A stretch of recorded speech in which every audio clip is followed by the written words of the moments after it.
I'm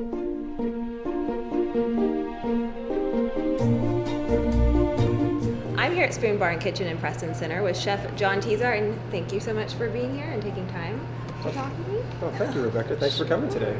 I want to, get a little bit behind the scenes of who you really are. You sure? You sure now? Are you really sure? I'm pretty sure. At what point did you know that you wanted to be a chef? In hindsight, I can tell you at this point in my life, it almost seems like it's fate. I mean, I've been cooking since I was 17 years old. It's the old story of I started out washing dishes. And I was a chef by the time I was 18 and owned my own restaurant by the time I was 24 years old. So it's really all I know how to do at this point. I mean, I enjoy it. It's hard to express. It's just something I really enjoy and something I've had a lot of fun with. It's given me so much opportunity. Even the low moments in my career have really made my life what it is today. I hate to be cliche, but the things that don't kill you make you stronger. So I really think if you follow that path and not be afraid of your failures only lead you on to bigger things. Starting your own restaurant can be really hard. So what does that really take? Insanity. No, I really love the business. I was born into it. It's really all I know to a certain extent. I fell in love early on with the romance or what I consider to be the glamour of the restaurant business. And maybe a lot of people don't start out that way, but even where I was washing dishes, it was in the East End of Long Island in the Hamptons community. At Beach Town, an artist colony. So at night there would be Jimmy Breslin sitting at the bar and George Plimpton and all of these other, writers and celebrities, and it was just intoxicating. People would come. It was a local watering hole. They would sit at the bar, and I'd watch people get drunk and tell wonderful stories. And I'm Irish too, so I have a little bit of that bar history in my background. What is your point of view as a chef? It changes daily. I have a philosophy. I like to keep things simple. I think that my flavors and the way I cook is very clean at this point in my career. It wasn't always that way, but I've kind of developed. My mentors are Eric Ripert and David Boulay and some other French chefs. And I think their line of thought is cleanliness, especially with seafood, letting the fish be the star of the plate and just doing a few things to complement it. And as I've gotten older, I've learned that simplicity is an art form, and it's very difficult to accomplish, because when you're doing something that's so simple, you have to start out with a pristine ingredient, and if you miss the mark, it really goes bad very quickly.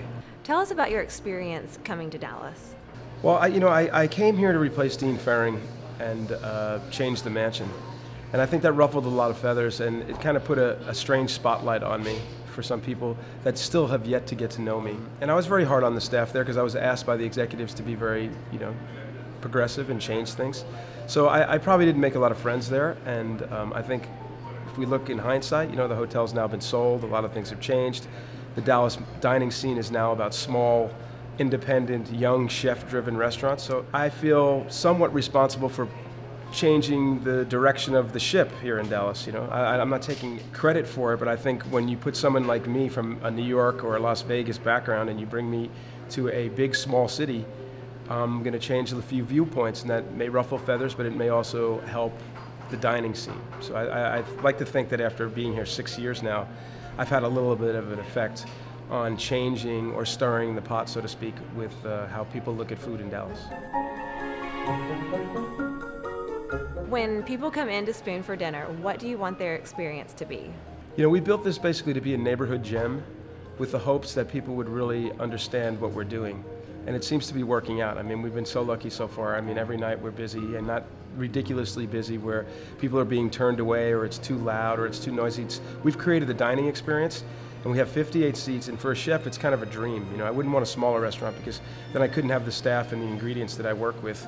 So we have a perfect formula here, and it's a great neighborhood for it. Preston Center is on one side, Highland Park is on the other, the Park City is on the other. So we have the most affluent, most educated, well-traveled people right at our doorstep. So Spoon is something that we really thought out, and it's kind of a dream. It's a dream coming true.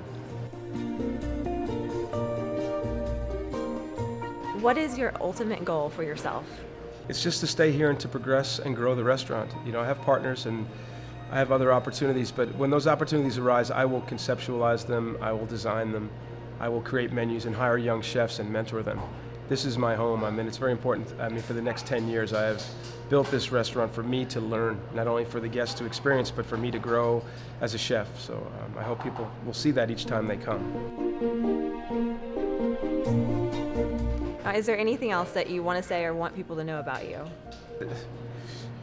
Think what you may of me. I'll always be me, and I'll always have my opinions and just be myself. So if you want to come to Spoon and say hello or get to know me, just sit around the kitchen counter. We'll cook for you, and you can love me or hate me. It's either way. You know, there's a thin line between love and hate, so I don't have a problem with either side of that line. John, thank you so much for being here today and taking time out of your very busy schedule. Well, thank you very much, Rebecca. Thank you for coming here today. Of course, anytime.